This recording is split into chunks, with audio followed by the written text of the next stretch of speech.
Bapak dan Ibu dua-duanya bekerja.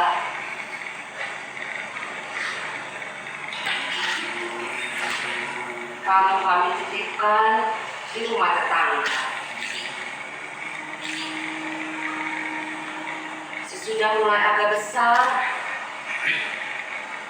kamu mulai kami suruh-suruh ini dan itu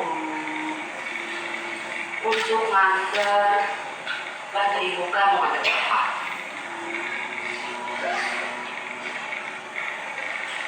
Bukan karena kami kejam, tapi melatih kamu jangan jadi manja. Karena anak sematawayang memang kebanyakan kolokan, bandel, males, tapi cengeng. Hanya suka lutut, tapi bisanya hanya kentut. Seperti anak tetangga yang kayak itu. Begitu dimanja, dijaga seperti berlian. Apa yang dia mau harus dapat cepat dan tak boleh telat. Salah sedikit, orang tua dicipta. Tapi setelah gede, masa orang tua diperlakukan seperti pembantu? Pantas sekali muda dikutuk ibu jadi batu.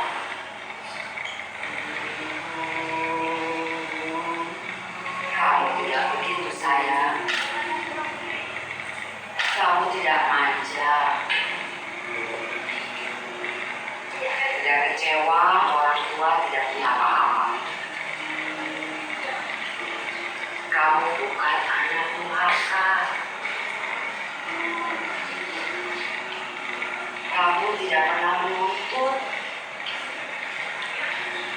Hari raya tidak diberikan baju baru, tetap tertawa. Ke sekolah tidak dikasih uang jajan, tidak untung.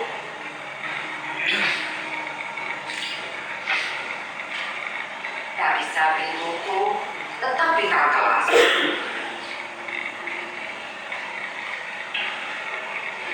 Jalan kaki 5 kilometer tiap hari, tak pernah mengeluh. Tak pernah les ini atau itu, malah jadi S3.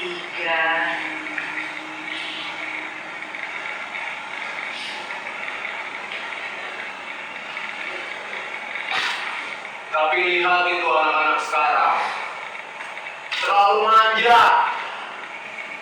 Belum lahir sudah nguras duit. Waktu dilahirkan, bayar rumah sakit cukup buat beli rumah petak. Urusan vaksin selama balita, biaya TK, playgroup, sampai SMA sama dengan penghasilanku seumur hidup. Belum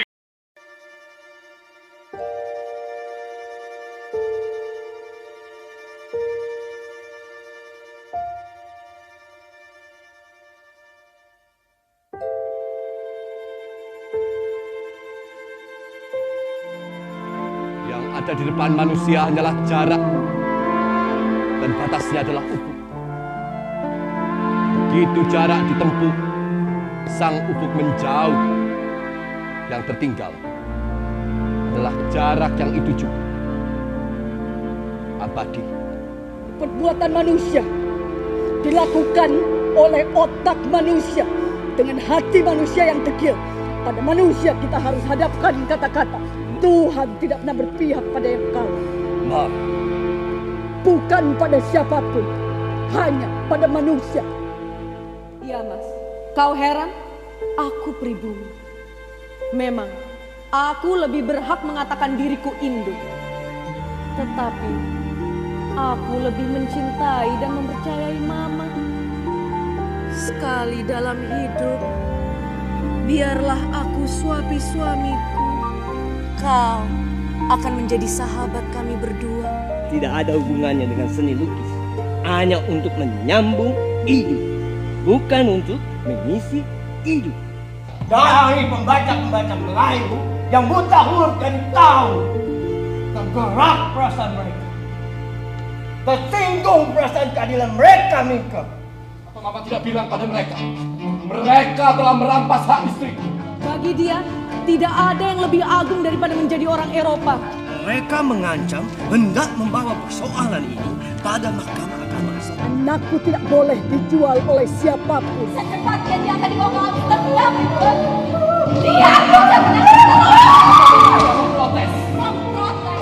Lebih dari itu, menyangkal. Semakin Badara Kala menyorong kami berpisah, semakin aku sadar aku sungguh sangat mencintainya.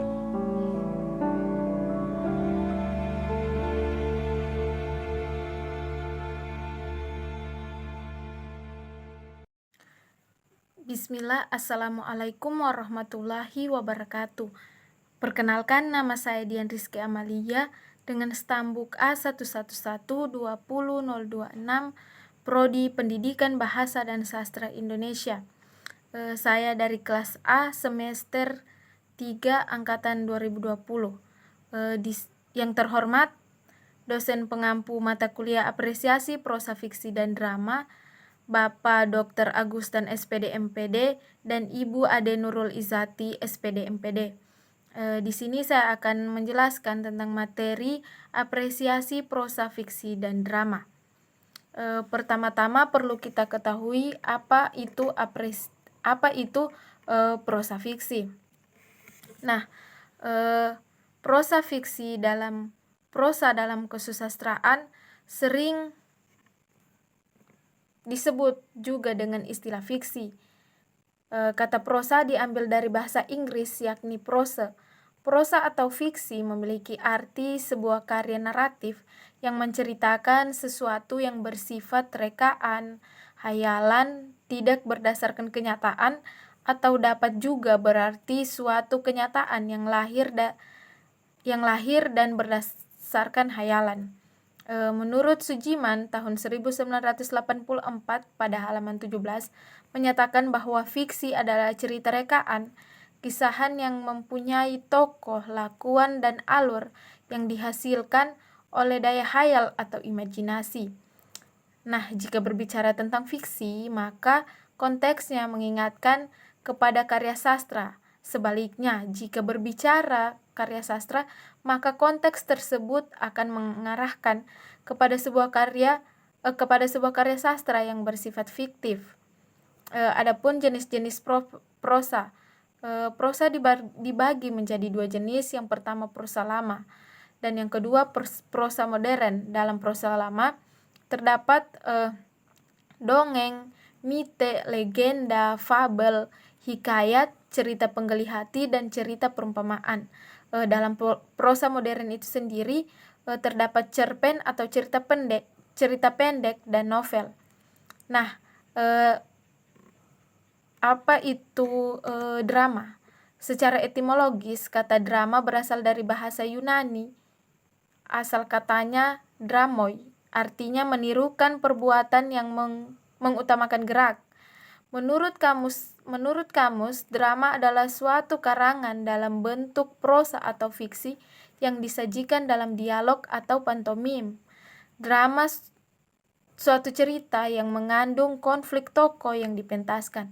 Nah, pengertian drama dari segi sastra, yakni suatu naskah individu yang bernilai sastra dan bersifat script oriented atau berorientasi pada bacaan atau naskah. Adapun pengertian drama dari segi teater atau pementasan, yakni suatu cerita atau kisah kehidupan manusia yang disusun untuk dipertunjukkan oleh para pelaku melalui perbuatan di atas pentas dan ditonton oleh publik atau penonton, dan bersifat aktor oriented, berorientasi pada pelaku. Drama dapat dikelompokkan atas dua jenis. Yang pertama drama prosa, yakni dialog drama yang menggunakan bahasa prosa. Yang kedua drama puisi, yakni dialog drama yang menggunakan bahasa puisi dan biasanya lebih menonjol bunyi dan irama bahasanya. Selanjutnya, apa itu apresiasi? Apresiasi adalah semua aktivitas yang memberikan penghargaan yang dilakukan sebagai hasil penggunaan, peresapan, dan penilaian seseorang terhadap sebuah karya sastra ataupun karya seni tertentu. Nah, apresiasi juga merupakan bentuk rasa kagum yang keluar dari diri penikmat karya seni ataupun karya sastra tertentu. Menurut Henry Guntur Tarigan, pada tahun 1984 terdapat pada halaman 233 bahwasanya apresiasi sastra adalah penaksiran kualitas karya sastra serta pemberian nilai yang wajar kepadanya berdasarkan pengamatan dan pengalaman yang jelas serta kritis. Apresiasi sastra sangat erat kaitannya dengan kritik sastra yang merupakan penelitian hasil dari pengamatan. Adapun apresiasi prosa fiksi. Kata apresiasi secara harfiah berarti penghargaan terhadap suatu objek, hal, kejadian, ataupun peristiwa. Apresiasi itu memberi penghargaan dengan sebaik-baiknya dan seobjektif mungkin terhadap karya sastra, khususnya pada prosa fiksi itu sendiri. Adapun penghargaan yang subjektif, mungkin artinya penghargaan itu dilakukan setelah karya sastra itu kita baca, kita telaah unsur-unsur pembentuknya, dan kita tafsirkan berdasarkan wawasan dan visi kita terhadap karya sastra itu. Dalam apresiasi dengan tujuan memberikan penghargaan terhadap karya prosa itu sendiri.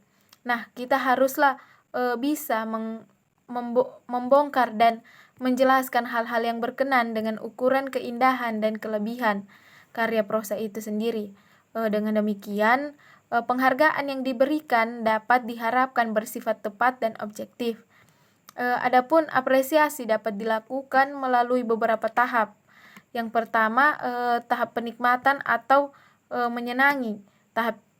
Pada tahap ini, operasionalnya pada misalnya membaca karya sastra, seperti membaca prosa fiksi, contohnya novel. Selanjutnya tahap penghargaan. Tindakan operasionalnya antara lain melihat kebaikan, nilai atau manfaat suatu karya sastra itu sendiri, khususnya pada prosa. Selanjutnya tahap penghayatan.